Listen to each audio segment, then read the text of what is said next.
Okay, good afternoon everyone. और चलिए बिना टाइम वेस्ट किए अपने सेशन स्टार्ट करते हैं। ठीक है, चलिए। तो मैंने कल आपको कहाँ तक करा दिया था? कल अपना ये हो गया था ना कि न्यायिक सर्वोच्चता और संसदीय संप्रभुता का समन्वय। अब इसके बाद दो और विशेषताएं बचती हैं, वो और कर लेते हैं। तो देखो, संविधान की अगली विशेषता कौन सी है? संविधान की अगली विशेषता है संसदीय सरकार। संसदीय सरकार।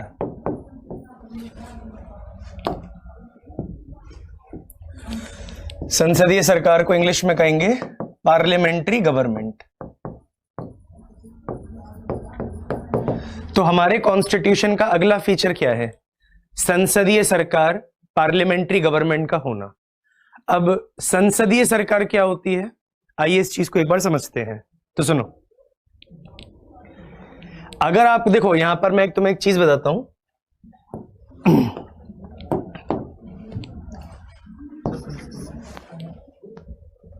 क्या वो नहीं चलेगी क्लास?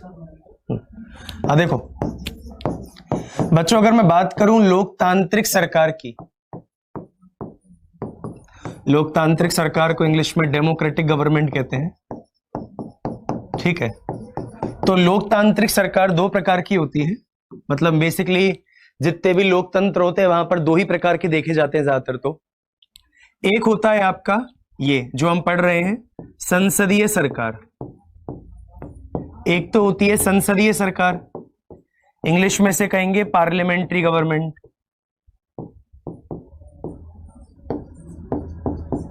और दूसरी होती है राष्ट्रपति शासन सरकार।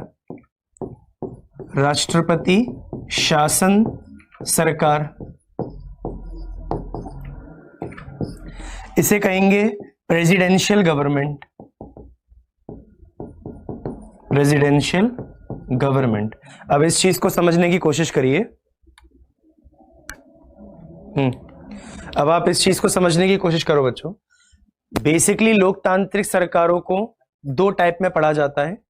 एक तो होती है पार्लियामेंट्री गवर्नमेंट, जैसे कि इंडिया इसका एग्जाम्पल है, ब्रिटेन इसका एग्जाम्पल है, कनाडा, ऑस्ट्रेलिया, ये सब इसके एग्जाम्पल हैं। वहीं इसका एग्जाम्पल क्या माना जाएगा? यूएस से मान लो सबसे अच्छा एग्जाम्पल है, तो इसका एग्जाम्पल बन जाता है इंडिया, इसका एग्जाम्पल बन जाएगा ब्रिटेन। वहीं प्रेसिडेंशियल गवर्नमेंट का सबसे बेस्ट एग्जाम्पल है यूएस से। तो दो प्रकार की सरकार के बारे में हमने देखा, और हम कौन सी पढ़ रहे हैं? संसदीय सरकार। क्योंकि भारत के अंदर संसदीय सरकार है, राष्ट्रपति शासन व्यवस्था आपकी अमेरिका में देखने को मिलती है।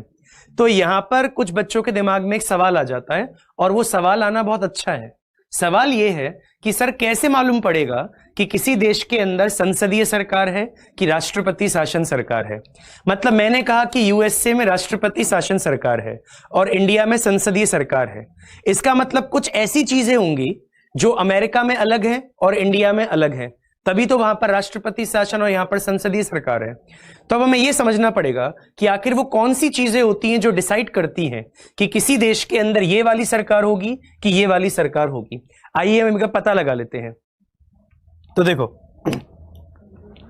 आप सब जानते हैं कि सरकार के तीन अंग होते हैं, गवर्नमेंट के तीन ऑर्गन होते हैं। वो तीन अंग कौन से हैं?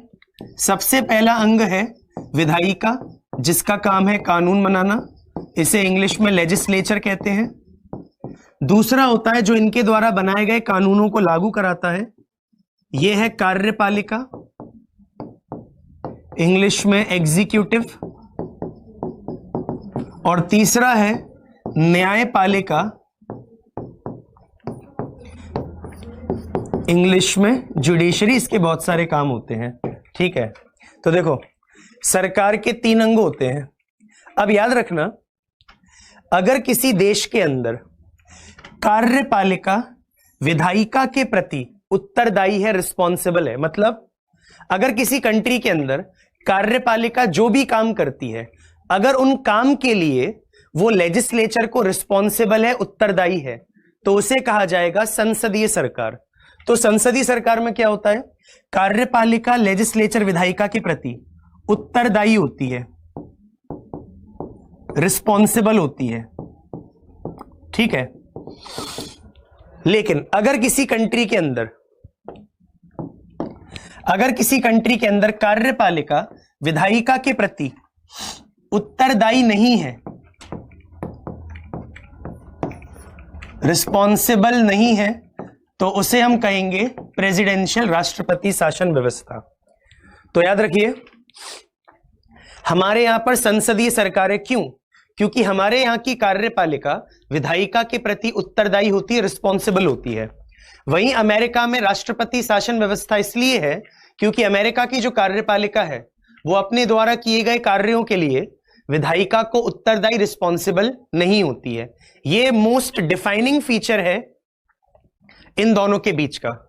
समझ में आ गया? कार्यपालिका और विधायिका, ठीक है। चलिए, तो आई होप पॉइंट समझ में आ चुका है कि क्या डिफरेंस होता है। अगर नॉन रिस्पॉन्सिबल है तो उसे हम कहेंगे प्रेसिडेंशियल,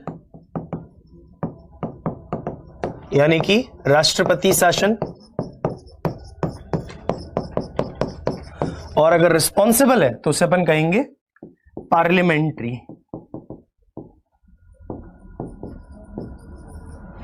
हिंदी में संसदीय, ठीक है। तो अब भारत के अंदर कौन सी है? भारत के अंदर है संसदीय सरकार, पार्लियामेंट्री गवर्नमेंट। चलो, इतना तो मुझे समझ में आ गया कि संसदीय सरकार की जो सबसे मेन बात होती है वो कार्यपालिका का विधायिका के प्रति उत्तरदायी, रिस्पॉन्सिबल होना होता है। तो अब हम एक बार पता लगाते हैं कि जिस देश में संसदीय सरकार होती है वहां पर क्या क्या चीजें देखने को मिलती हैं। तो आइए अब एक बार समझ लेते हैं संसदीय सरकार की विशेषताएं, फीचर्स ऑफ पार्लियामेंट्री गवर्नमेंट। चलिए देखते हैं इसे। तो अब हम लिखेंगे संसदीय सरकार की विशेषताएं, संसदीय सरकार की विशेषताएं, ठीक है। Features of parliamentary government, features of parliamentary government. अब सुनो, संसदीय सरकार की विशेषता क्या होती है? सबसे पहली विशेषता होती है नामिक एवं वास्तविक कार्यपालिका का होना। नामिक एवं वास्तविक कार्यपालिका, इसे इंग्लिश में कहेंगे nominal and real executive, nominal and real executive.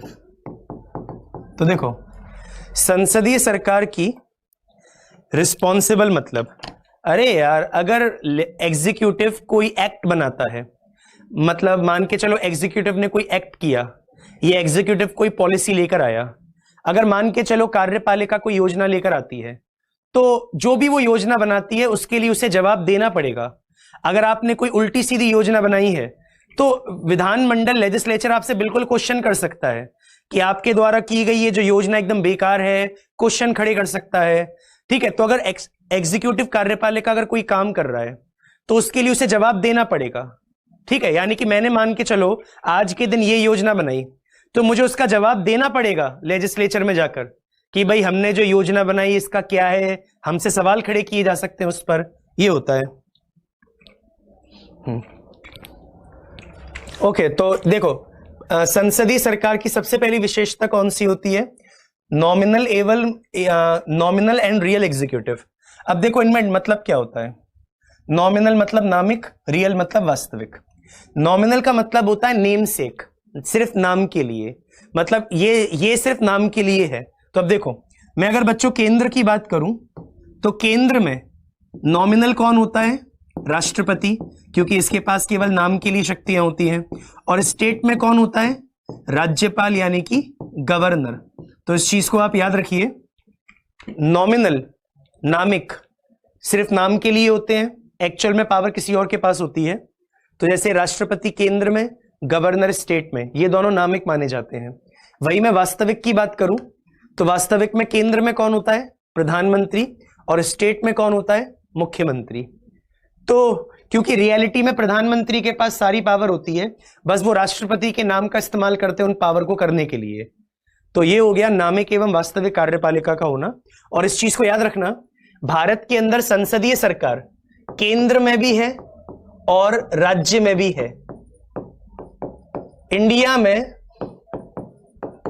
Parliamentary government centre में भी और स्टेट में भी है। तुम ये मत सोचना कि पार्लियामेंट्री गवर्नमेंट का मतलब होता है पार्लियामेंट ना, संसद केवल केंद्र में है। हम संसद की बात नहीं कर रहे, हम संसदीय सरकार पार्लियामेंट्री गवर्नमेंट की बात कर रहे हैं। और भारत के अंदर चाहे वो केंद्र हो या राज्य हो, दोनों जगह आपको पार्लियामेंट्री गवर्नमेंट संसदीय सरकार देखने को मिलती है। एग्जाम्पल यही दिया मैंने। क्यों? संसदीय सरकार का सबसे पहली विशेषता यह है, अब एक बार जरा देखो ध्यान से, राष्ट्रपति केंद्र में होता है, गवर्नर स्टेट में होता है, पीएम केंद्र में, सीएम स्टेट में, लेकिन दोनों जगह सेम कंसेप्ट लग रहा है, नामिक एवं वास्तविक का। तो ये चीज दोनों जगह पाई जाती है। तो ये वाला पॉइंट हो गया, वास्तविक एवं नामिक कार्यपालिका, ये सबसे पहला फीचर होता है। अब देखते हैं दूसरा फीचर क्या होता है। मैं स्लाइड चेंज कर रहा हूं।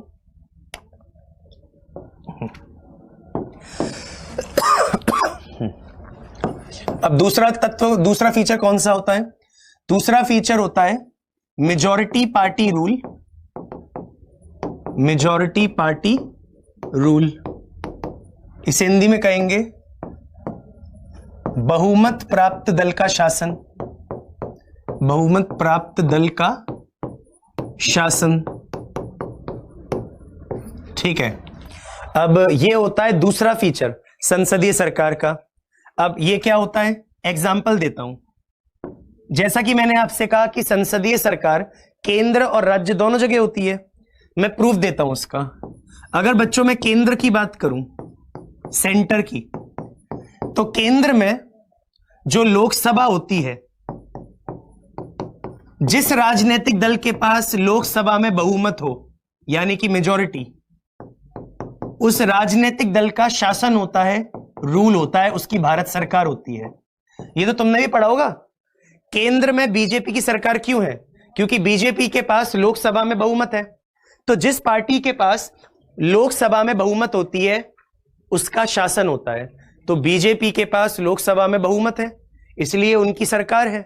सेम कंसेप्ट स्टेट में लगा दो। अगर बच्चों में राज्य की बात करूं, स्टेट की, स्टेट में भी सेम कंसेप्ट है। अगर केंद्र में सरकार बनाने के लिए लोकसभा में बहुमत चाहिए, तो स्टेट में सरकार बनाने के लिए विधानसभा में बहुमत चाहिए। अभी जो 5 स्टेट में इलेक्शन हो रहे हैं, वो किसके इलेक्शन हो रहे हैं? विधानसभा के इलेक्शन हो रहे हैं।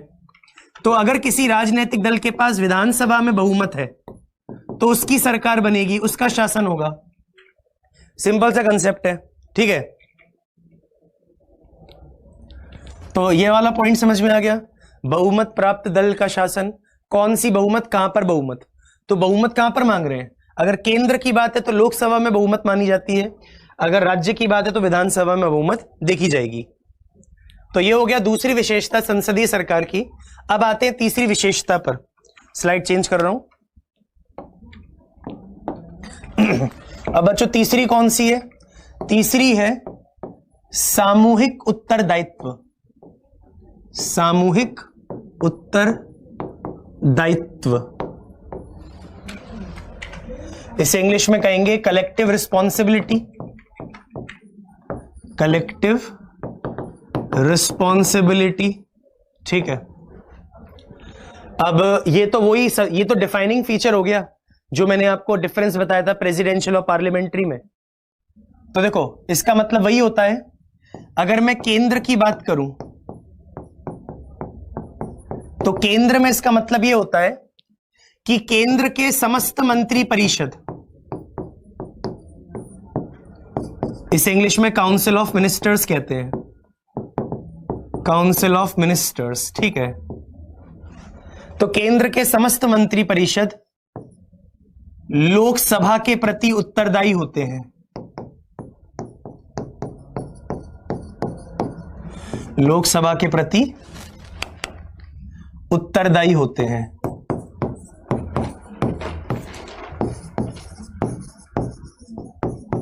रिस्पॉन्सिबल होते हैं, है ना। अगर मैं स्टेट की बात करूं तो स्टेट के समस्त मंत्री परिषद, वही काउंसिल ऑफ मिनिस्टर्स, विधानसभा के प्रति उत्तरदायी होते हैं। विधानसभा मतलब लेजिस्लेटिव असेंबली।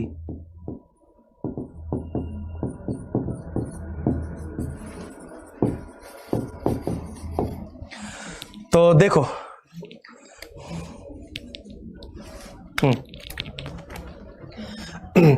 तो ये वाला पॉइंट समझ में आ गया कि सामूहिक उत्तरदायित्व का मतलब होता है, अगर मैं केंद्र की बात करूं तो केंद्र के समस्त मंत्री, जब मैं यहां पर लिखता हूं मंत्री परिषद काउंसिल ऑफ मिनिस्टर, तो मेरी मतलब है सारे मंत्रियों की बात कर रहा हूं जो केंद्र में है। तो सारे के सारे मंत्री सामूहिक कलेक्टिव रूप से लोकसभा के प्रति आंसरेबल होते हैं, क्योंकि लोकसभा उन्हें चुनकर भेजती है। ऐसी स्टेट में जितने भी मंत्री होते हैं वो विधानसभा के प्रति आंसरेबल होते हैं, क्योंकि विधानसभा उन्हें चुनकर भेजती है। अब याद रखना, ये मंत्री परिषद कौन होते हैं बच्चों? याद रखिए, मंत्री परिषद कौन है? कार्यपालिका है। मंत्री परिषद एग्जीक्यूटिव है, जबकि ये जो लोकसभा और विधानसभा ये क्या है? ये विधायिका है, लेजिस्लेचर। अब तुम्हें समझ में आया? एग्जीक्यूटिव रिस्पॉन्सिबल है लेजिस्लेचर को। यही तो डिफाइनिंग फीचर था जो मैंने समझाया था यहां पर, कि एग्जीक्यूटिव लेजिस्लेचर को रिस्पॉन्सिबल होते हैं। यही तो पार्लियामेंट्री का मेन फीचर है, और इसी चीज का तो मैंने अभी यहां पर जिक्र किया कि ये लोग उत्तरदायी होते हैं, रिस्पॉन्सिबल होते हैं। ठीक है, तो ये हो गया आपका थर्ड पॉइंट। ओके, तो ये थर्ड वाला पॉइंट है, ये थर्ड फीचर है पार्लियामेंट्री गवर्नमेंट का। अब नेक्स्ट स्लाइड पर चलते हैं। नेक्स्ट है आपका डबल मेंबरशिप। डबल मेंबरशिप, दोहरी सदस्यता। दोहरी सदस्यता, अब इसका मतलब यह होता है कि अगर मैं केंद्र की बात करूं तो केंद्र में जो मंत्री होता है, केंद्र में जो मंत्री होते हैं वो कार्यपालिका का तो हिस्सा है ही, वो एग्जीक्यूटिव का तो पार्ट होते ही हैं, साथ ही साथ वो विधायिका का भी पार्ट होते हैं, क्योंकि हर मंत्री अपने आप में एक सांसद विधायक तो होता ही है। चाहे ये सेंटर की बात करो या स्टेट की बात करो, कंसेप्ट सेम लगेगा। तो दोहरी सदस्यता का मतलब क्या होता है? दोहरी सदस्यता का मतलब होता है कि मंत्री, कार्यपालिका और विधायिका, देखो गवर्नमेंट के 3 ऑर्गन होते हैं, मिनिस्टर एग्जीक्यूटिव का भी पार्ट होता है और लेजिस्लेचर का भी पार्ट होता है। तो इसे कहते हैं डबल मेंबरशिप। आप यहां के तो मेंबर हैं ही, साथ ही साथ आप यहां के भी मेंबर होते हैं। ठीक है ना, ये होता है।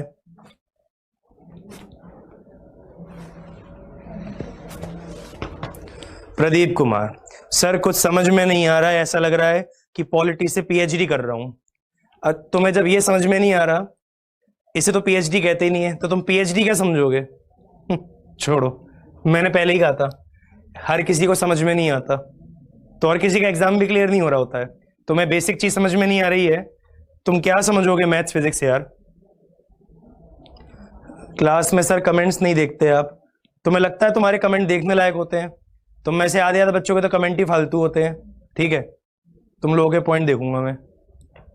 चलो 4 हो गए, अब 5वां देखते हैं। 5वां है निचले सदन का, निचला सदन का विघटन। निचला सदन का विघटन, dissolution of lower house. Dissolution of lower house. ठीक है, अब देखो ये लोअर हाउस, निम्न सदन, निचला सदन कौन सा होता है? अगर मैं बात करूं केंद्र की, सेंटर की, तो केंद्र में निम्न सदन कौन सा होता है? लोकसभा। और स्टेट में निम्न सदन कौन सा होता है? विधानसभा, यानी कि लेजिस्लेटिव असेंबली। तो याद रखिए, लोकसभा और विधानसभा क्या है? लोअर हाउस है, निचला सदन है। निचले सदन को आप निम्न सदन भी कह सकते हो, लोअर हाउस। तो लोकसभा विघटित, डिसॉल्व हो सकता है, और विधानसभा विघटित डिसॉल्व हो सकता है, ठीक है, डिसॉल्व हो सकते हैं। आपको भी पता होगा लोकसभा और विधानसभा हर 5 साल बाद डिसॉल्व विघटित हो जाते हैं। क्यों इलेक्शन हो रहे हैं 2022 में उत्तर प्रदेश की विधानसभा के? क्योंकि वो बनी थी 2017 में, 5 साल खत्म होने के बाद हो जाएगा इलेक्शन, ठीक है ना।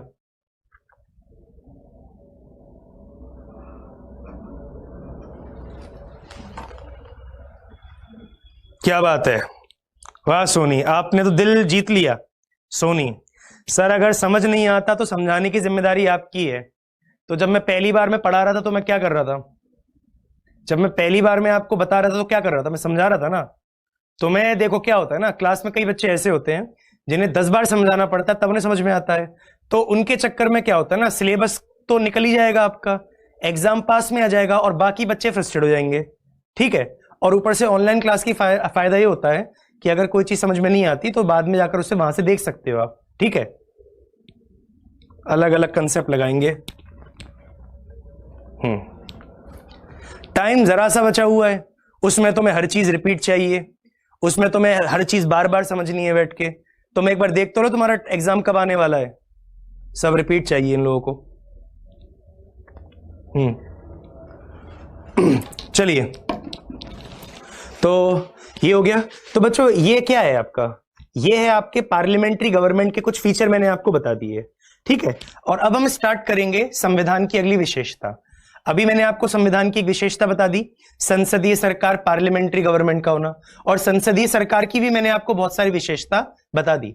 अब हम स्टार्ट करते हैं संविधान की अगली विशेषता, जो कि सबसे आखिरी विशेषता होगी, क्योंकि इसके बाद हम नया टॉपिक स्टार्ट करने वाले हैं। तो सबसे आखिरी विशेषता कौन सी संविधान की, आइए देखते हैं।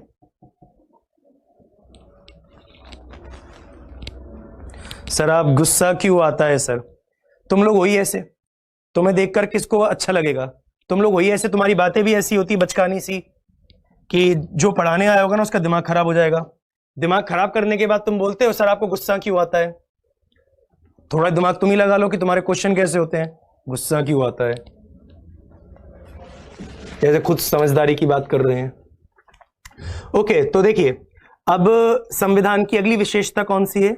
संविधान की अगली विशेषता है संघीय व्यवस्था, संघीय व्यवस्था के साथ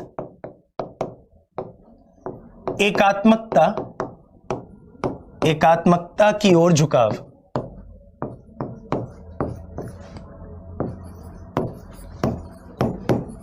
ठीक है, इसे इंग्लिश में कहते हैं फेडरल सिस्टम विथ यूनिटरी बाइस। ठीक है, तो ये हो गया हमारा अगला पॉइंट। ओके, तो ये है संविधान की अगली विशेषता, इसका नाम क्या है? संघीय व्यवस्था के साथ एकात्मकता की ओर झुकाव, फेडरल सिस्टम विथ यूनिटरी बाइस। अब इसका मतलब क्या होता है? इस पर्टिकुलर चीज का मतलब होता है कि हमारे कॉन्स्टिट्यूशन के अंदर दोनों चीजें हैं। हमारे कॉन्स्टिट्यूशन के अंदर फेडरल फीचर्स भी हैं, संघीय व्यवस्था भी है और एकात्मक यूनिटरी फीचर्स भी हैं। इसे मैं थोड़ा विस्तार में समझाने की कोशिश करता हूं। देखो, अगर मैं बात करूं संविधान की, मैं भारत के संविधान की बात कर रहा हूं, याद रखना, हम किसी और के कॉन्स्टिट्यूशन नहीं, हम इंडिया के कॉन्स्टिट्यूशन की बात कर रहे हैं। तो इंडिया के कॉन्स्टिट्यूशन को अगर आप ध्यान से पढ़ोगे तो आपको समझ में आएगा कि हमारे कॉन्स्टिट्यूशन में फेडरल फीचर्स हैं। मैं बताऊंगा इनका मतलब क्या होता है। हमारे कॉन्स्टिट्यूशन में फेडरल फीचर्स, संघीय विशेषताएं हैं, संघीय विशेषताएं हैं, और हमारे संविधान में एकात्मक विशेषताएं भी हैं, यूनिटरी फीचर्स भी हैं।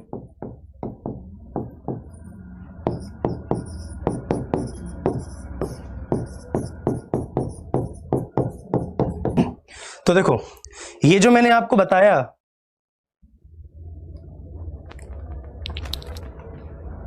हाँ देखिए ध्यान से, ये जो मैंने पर्टिकुलर पॉइंट लिखा है, इस पॉइंट को समझने से पहले तुम ये चीज समझो। अगर हम भारत के संविधान की बात करते हैं तो भारत के संविधान के अंदर दोनों विशेषताएं हैं।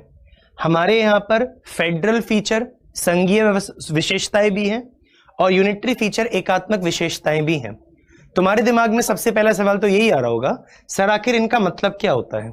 इनका मतलब तो मैं आपको बताने वाला हूं, लेकिन इस चीज को याद रखना, जब आप ये वाली लाइन पढ़ते हो, इस लाइन का मतलब ये होता है कि संविधान में है तो दोनों चीजें, लेकिन टिल्ट झुकाव बाइसनेस किसकी तरफ है? इसकी तरफ है। मतलब कॉन्स्टिट्यूशन में दोनों फीचर हैं, लेकिन ज्यादा फीचर कौन से हैं आपको ये देखने को मिलेंगे। ठीक है, इसका मतलब ये होता है। अब हम ये समझते हैं कि आखिर क्या होते हैं ये फेडरल फीचर और क्या होते हैं ये यूनिटरी फीचर। आइए इसे देखते हैं।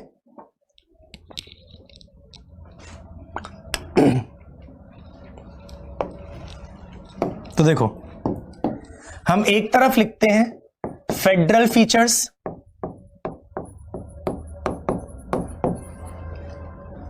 हिंदी में संघीय विशेषताएं।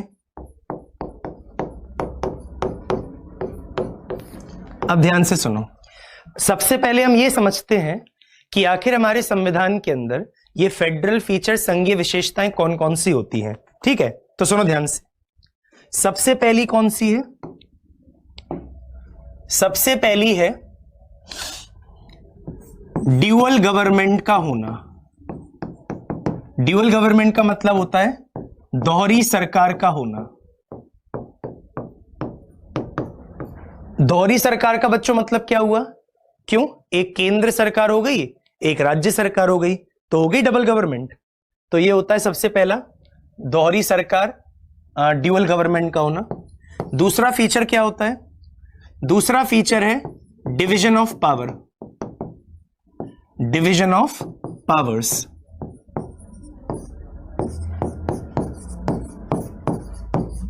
शक्तियों का विभाजन।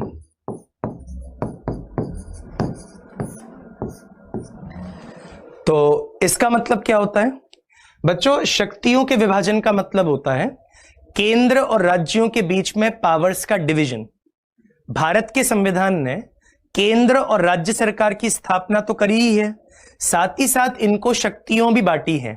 मतलब संविधान ने केंद्र सरकार को भी शक्तियां दी हैं और स्टेट गवर्नमेंट को भी शक्तियां दी हैं। तो इसका मतलब है डिवीजन ऑफ पावर। ठीक है, तो ये होगी दूसरा विशेषता संघीय व्यवस्था का। तीसरा कौन सा होगा?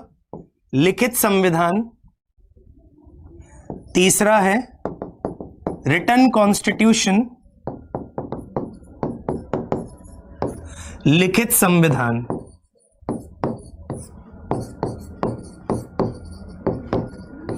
तो भारत का संविधान एक लिखित संविधान है।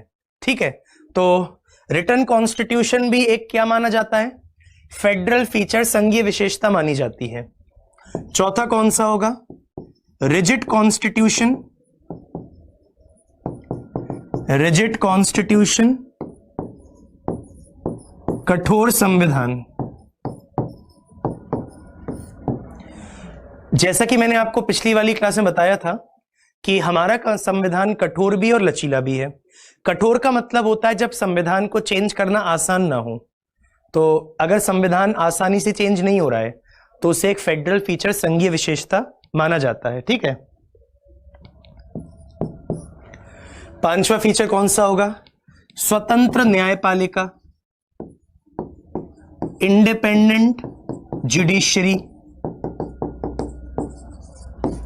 हिंदी में स्वतंत्र न्यायपालिका।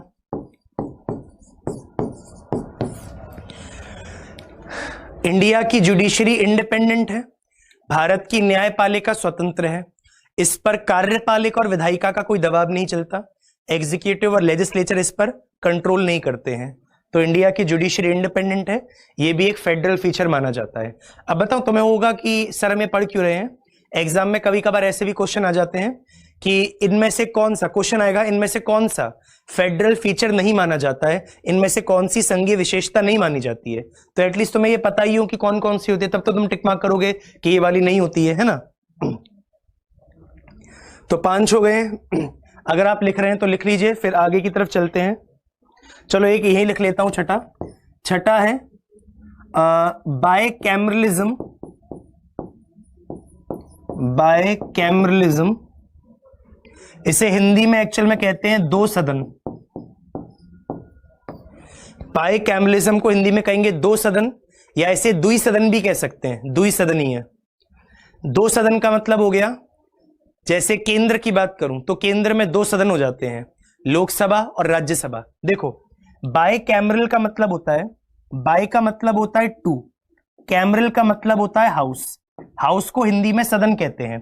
तो टू हाउस का होना, टू हाउस कौन से, केंद्र की बात करूं तो केंद्र में लोकसभा भी और राज्यसभा भी है, दो हाउस हो गए, बायकैमरलिज्म। तो लिख लो जल्दी से, ये 6 लिख लो, फिर एक पॉइंट और बचता है, फिर आगे बढ़ते हैं हम लोग।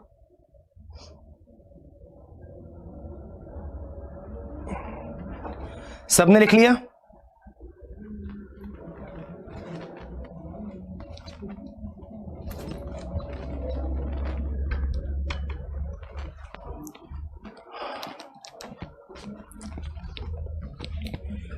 अगर आप सबने लिख लिया है तो आगे बढ़े।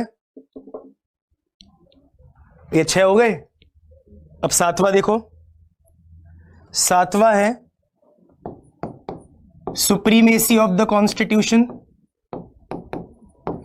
Supremacy of the constitution, Hindi में से कहेंगे संविधान की सर्वोच्चता, संविधान की सर्वोच्चता।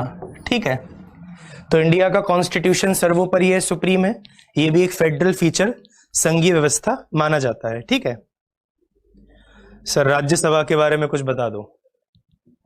क्यों बताऊं अभी मैं, तुम बताओ मेरे को।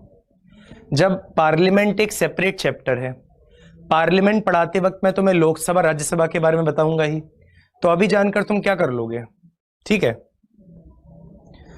प्रिंस सर, न्यू टॉपिक कराओ, तो ये टॉपिक छोड़ दूं बीच में, बताओ तुम। छोड़ देते हैं, नए टॉपिक पे चलते हैं, नया टॉपिक देखकर सुकून मिलेगा आंखों को, है ना। तो बच्चों ये हो गया फेडरल फीचर, संघीय व्यवस्था मतलब संघीय विशेषता। और अब हम देखते हैं यूनिटरी फीचर, एकात्मक विशेषता संविधान में कौन कौन सी होती हैं, आइए देखते हैं। तो अब हम लिखेंगे एकात्मक विशेषताएं, एकात्मक विशेषताएं, यूनिटरी फीचर्स। तो सुनो, हमारे संविधान में फेडरल के साथ साथ यूनिटरी फीचर्स भी हैं, और अभी भी मैंने आपको बता दिया कि फेडरल यूनिट मतलब संघीय क्या क्या कह सकते हैं। संविधान के अंदर ऐसी कौन सी चीजें हैं जिन्हें कहा जाएगा कि ये फेडरल फीचर, संघीय विशेषताएं हैं, तो लिख ली हमने। अब हम देखेंगे हमारे संविधान के अंदर कुछ ऐसी चीजें जो बेसिकली होती है एकात्मक यूनिटरी, आइए देखते हैं कौन सी होती है। ठीक है तो सबसे पहला,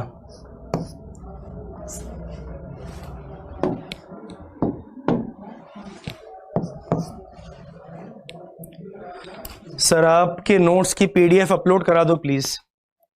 पीडीएफ कब की अपलोड हो चुकी है, तो मैं अभी समझ में नहीं आ रहा।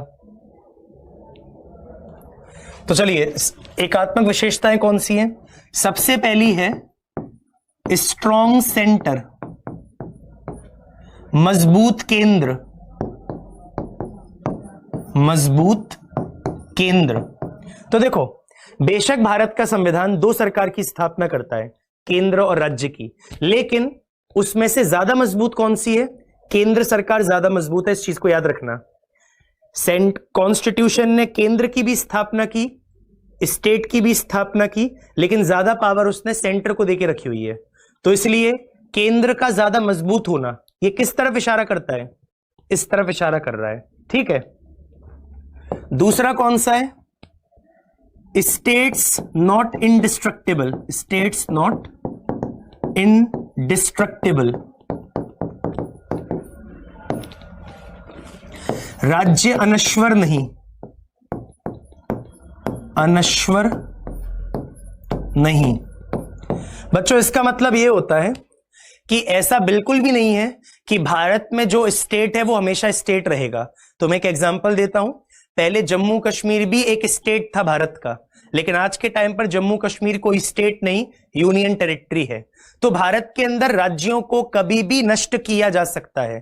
स्टेट्स के पास यहां पर कोई गारंटी नहीं है कि आप हमेशा स्टेट के रूप में रहेंगे। उदाहरण के तौर पर आज गोवा स्टेट है, लेकिन अगर मैं गोवा को महाराष्ट्र के अंदर जोड़ दूं, जो कि किया जा सकता है, तो फिर गोवा खत्म हो जाएगा और वो महाराष्ट्र का पार्ट बन जाएगा। तो गोवा खत्म हो गया ना, स्टेट खत्म हो गया। तो इंडिया में स्टेट्स की कोई गारंटी नहीं होती है, स्टेट्स को कभी भी नष्ट किया जा सकता है। ठीक है, तो ये दूसरा फीचर हो गया एकात्मक का।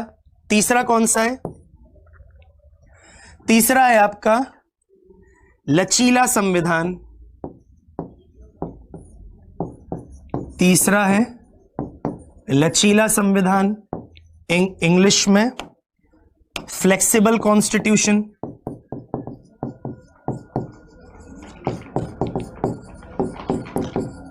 तो इस चीज को याद रखिए, हमारा कॉन्स्टिट्यूशन दोनों है, रिजिड भी है और फ्लेक्सिबल भी है, कठोर भी और लचीला है। संविधान का कठोर होना ये उसका एक फेडरल संघीय फीचर है, संविधान का लचीला होना ये उसका एकात्मक यूनिटरी फीचर माना जाता है। ठीक है, तो चौथा कौन सा होगा? चौथा है एकल संविधान या एक संविधान बोल दें हम। एक संविधान का मतलब सिंगल कॉन्स्टिट्यूशन।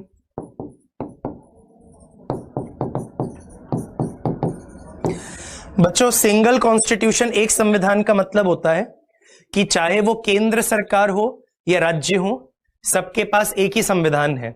ऐसा नहीं है कि केंद्र के पास उसका संविधान है और स्टेट्स के पास उनका संविधान है, ऐसा नहीं है।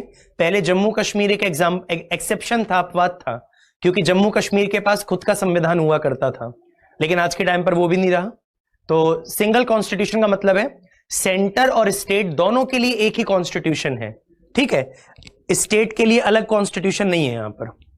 ये चार हो गए। एक काम करो, पहले इतना लिख लो, उसके बाद अगला देखते हैं। लिख लो बच्चों।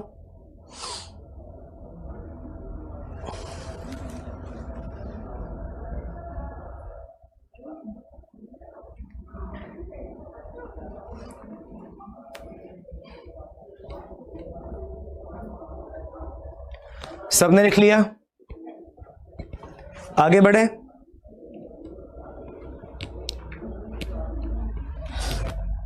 चलिए, चार हो गए, पांचवा लिखते हैं। पांचवा है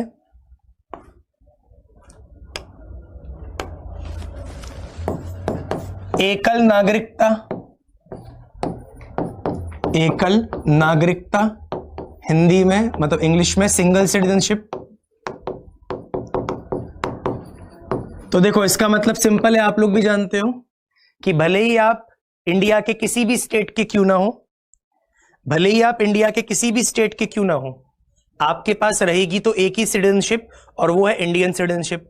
ये अमेरिका तो नहीं है जहां पर स्टेट्स की अलग सिटीजनशिप होती है और अमेरिका की अलग सिटीजनशिप। इंडिया में एक ही सिटीजनशिप है, ये भी उसका एक यूनिटरी फीचर माना जाता है। सिक्स्थ क्या होगा? सिक्स्थ है आपका इंटीग्रेटेड जुडिशरी। इसे हिंदी में कहेंगे एकीकृत न्यायपालिका।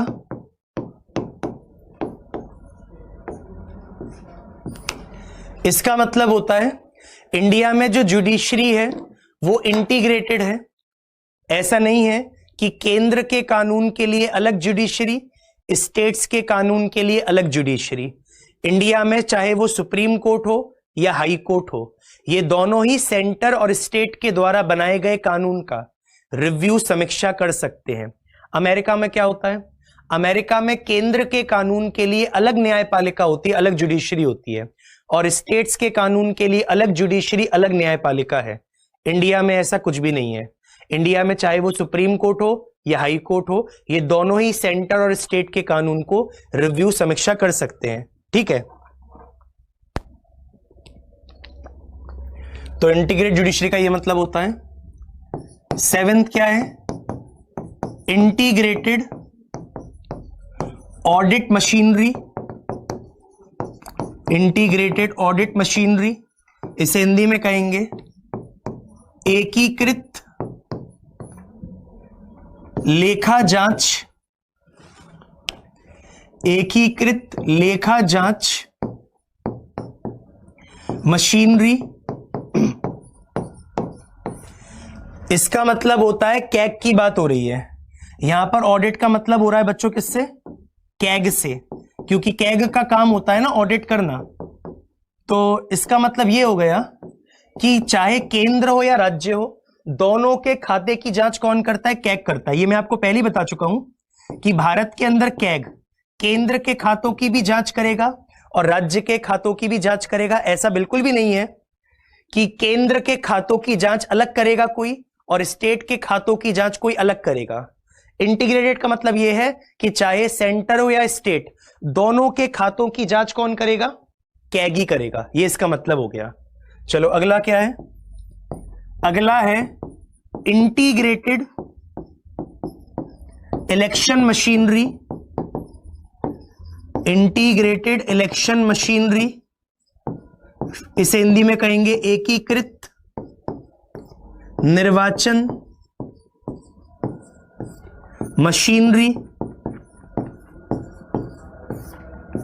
अब इसका भी वही मतलब है कि चाहे केंद्र हो या राज्य हो, दोनों के इलेक्शन कमीशन कराएगा। ऐसा तो नहीं है ना कि केंद्र के इलेक्शन कोई और कराता है, स्टेट के इलेक्शन कोई और कराता है। भारत के अंदर जो इलेक्शन कमीशन है वो केंद्र के भी चुनाव कराता है, यानी कि लोकसभा राज्यसभा के, और स्टेट के भी चुनाव कराता है, विधानसभा विधान परिषद के। अभी भारत के अंदर पांच राज्यों के चुनाव आ रहे हैं ना, उत्तर प्रदेश, गोवा, पंजाब, ये सब है ना। तो इन सब के इलेक्शन करा कौन रहा है? इलेक्शन कमीशन करा रहा है। ठीक है, तो भारत के अंदर चाहे वो केंद्र हो या राज्य हो, सबके इलेक्शन कराता है इलेक्शन कमीशन ही है। पंचायत नगर निगम को यहां पर काउंट नहीं कर रहे हैं। ओके, तो ये हो गया, इसका समझ गए? एक ही इलेक्शन कमीशन केंद्र और राज्य के चुनाव कराता है, एक ही कैग केंद्र और राज्य के करता है, और एक ही judiciary supreme court, high court केंद्र और राज्य के करती है। आगे बढ़ते हैं, 8 हो गए हैं। अब 9वां देखते हैं बच्चों। अरे यहां पर मशीनरी मतलब पूरा का पूरा व्यवस्था। ठीक है, जैसे जितने भी सारे आपके ऑफिसर्स हो गए, पूरा वो हो गया विभाग, सबके सबको मशीनरी काउंट कर रहे हैं। इस मशीनरी में वो सब आ जाएगा जो इलेक्शन कंडक्ट कराने के लिए रिस्पॉन्सिबल है। इंटीग्रेटेड जुडिशरी का मतलब हो गया, एक मतलब यहां पर ऐसा नहीं है कि केंद्र के कानून के लिए अलग न्यायपालिका है, स्टेट के कानून के लिए अलग जुडिशरी है। यहां पर एक ही जुडिशरी है। जैसे अगर आपको लोअर कोर्ट का फैसला पसंद नहीं तो आप हाई कोर्ट में जाएंगे, हाई कोर्ट का फैसला पसंद नहीं तो सुप्रीम कोर्ट में जाएंगे। यहां पर जो सेंटर और स्टेट के द्वारा बनाए गए कानून है उनका रिव्यू जांच दोनों कर सकते हैं, सुप्रीम कोर्ट भी हाई कोर्ट भी। ठीक है, चलिए 8 हो गए। अब 9वां देखते हैं। 9th कौन सा है? 9th है ऑल इंडिया सर्विसेज।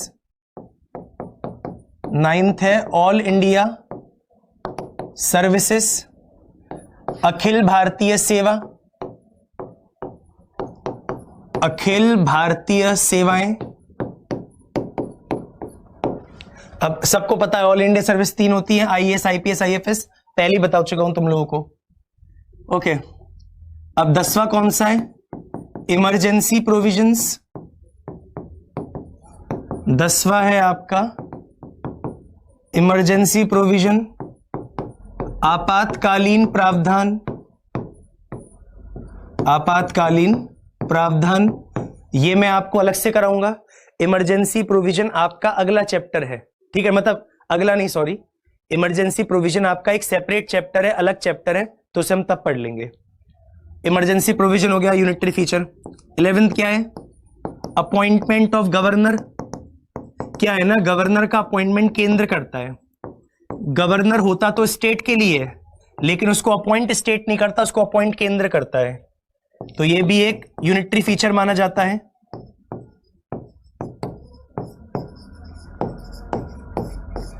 गवर्नर को सेंटर अपॉइंट करता है जबकि वो होता स्टेट के लिए है।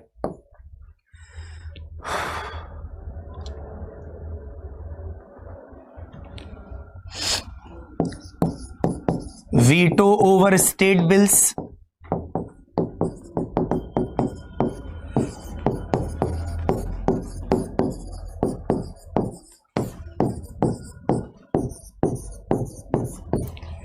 अब ये जो बच्चों ये वाला जो पॉइंट है ना, 12वां पॉइंट, ये 12वां पॉइंट अभी आपको समझ में नहीं आएगा। ये पॉइंट आपको तब समझ में आएगा जब मैं आपको प्रेसिडेंट और गवर्नर पढ़ा दूंगा। तो 12 वाला पॉइंट अभी छोड़ दो, क्योंकि इसको समझाने के लिए मुझे अलग से कुछ समझाना पड़ेगा। अभी तो तुम बस इतना याद रखो, veto over state bill, veto का मतलब किसी चीज को रोकना होता है, ठीक है। लेकिन मैं बाद में पढ़ाऊंगा, इसको अभी नहीं पढ़ाऊंगा। इसके लिए मुझे आपको प्रेसिडेंट गवर्नर अलग से पढ़ाना पड़ेगा, ठीक है।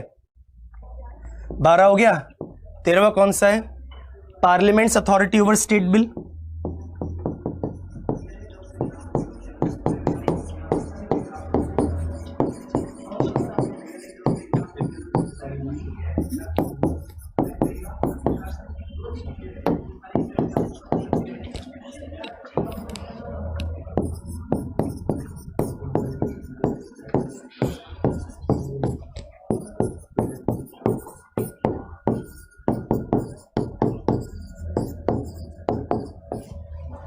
ठीक है, तो ये दूसरा हो गया, पार्लियामेंट की अथॉरिटी स्टेट बिल पर।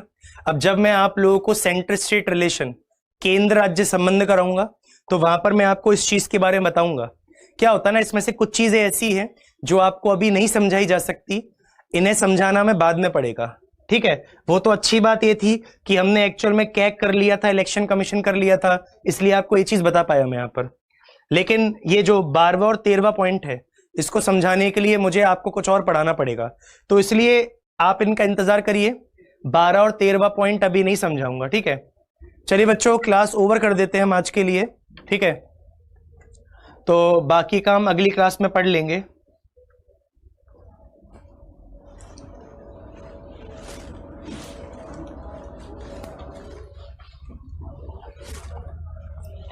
ठीक है, तो यहां तक हो गया आप लोगों का।